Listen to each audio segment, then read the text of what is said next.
Step into reading. Step 3. Abe Lincoln said, by Mother Brennan.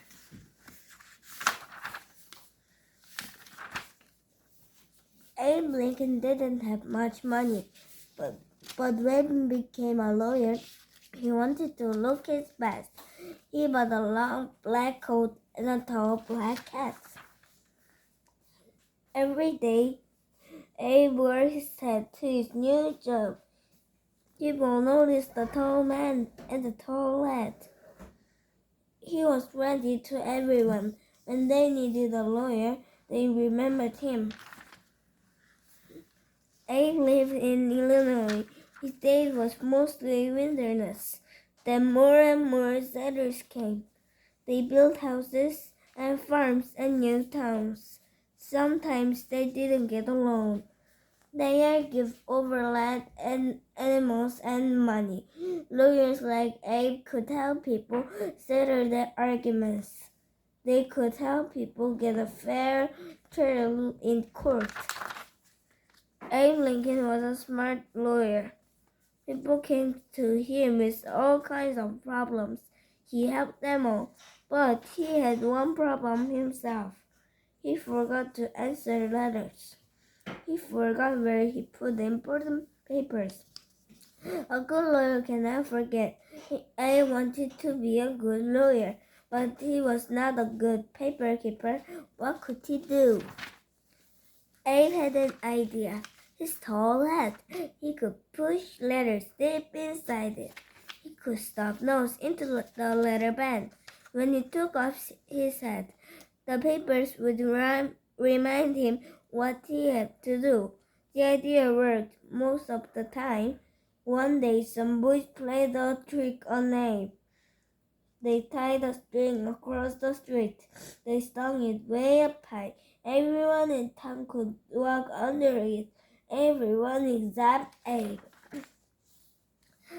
When Abe walked down the street, the string knocked off his head. Papers flew everywhere. He bent over to pick them up. The boys ran out of hiding. They jumped all over him. Abe laughed. He was not mad at the boys. He liked a good joke. But the trick did not stop him from carrying papers in his hat. Once the lawyer sent Abe a letter. Abe stuck it in his hat. The next day, Abe bought a new hat. He put away his old one. Weeks later, the lawyer wrote again. Why didn't you answer my letter? Then Abe remembered the letter was still in his old hat. Many towns in Illinois had no lawyers and no judges, so every spring and fall, a judge and some lawyers traveled from town to town. Abe went too. He packed his hat with papers, his checkbook, and a handkerchief. At the end of the parade of lawyers rode the judge. No one could miss him. He weighed over 300 pounds. 2 horses pulled his buggy. Abe's horse was skinny and slow. His name was Old Bug. Abe and Old Bug traveled lonely country roads, in the snow, in the rain, in the mud. Traveling made Abe very tired. He dreamed of a soft bed and a good meal, but the lawyers had to stay at poor country inns. The food was bad. The rooms were cold. The beds were crawling with bugs. The lawyer had to share beds, except the judge. He had his own bed. Early in the morning, the courthouse bell would ring. Abe hurried to court. Pigs lived under one courthouse. Abe had to talk loudly over the grunts and squeals. People came from near and far to hear Abe. He made trials too easy to understand. He told jokes and stories. People said he could make a cat laugh. Once Abe whispered a joke to another lawyer. The lawyer laughed out loud. Quiet, the judge yelled. You are fined $5. When When the trial was over, the judge asked to hear the joke. He laughed as hard as the lawyer. "That was worth $5, he said. "Forget the fine." At another trial, two men argued over who owned a young horse. Each said he owned the mother of the colt.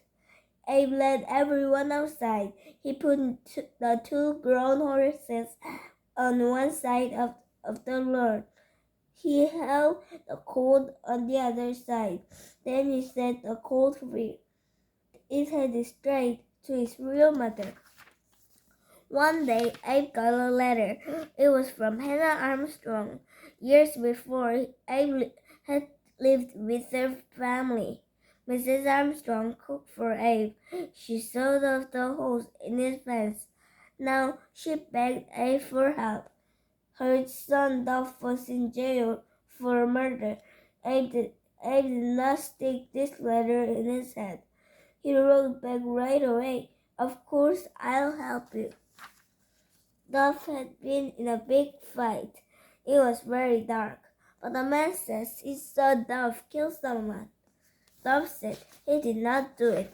Abe believed Duff, but how could he prove that the man was wrong or lying? "How could you see in the dark?" Abe asked the man. "The moon was full." The man says, "It was bright as day." "Are you sure the moon was full?" Abe asked again and again. "Yes," the man repeated. Then Abe held up a famous book of facts. It said there was no moon in the sky at the time of the fight. Now no one believed the man anymore. The judge said they are free. Abe believed Silvery was wrong. State had lost against it, but the lawyers were not clear. Many blacks were treated like slaves. Nance was one of them. She worked for a storekeeper who sold her to another man. This man treated Nance badly, so she would not work for him. Abe argued for Nance in court. Illinois was a free state, he said.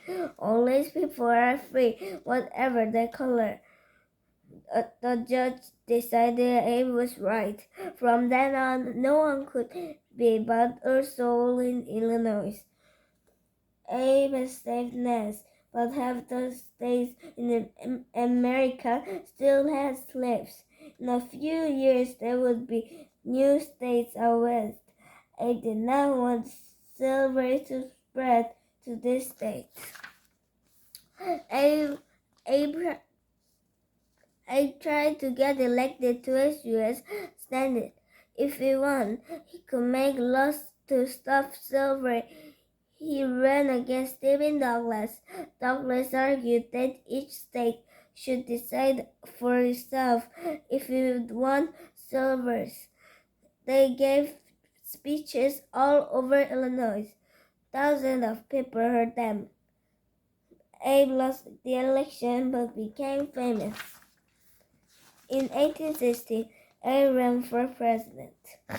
Stephen Douglas ran too. This time, Abe won. Abe grew a beard for his new job. He took his family to Washington. At every train station, crowds cheered the new president.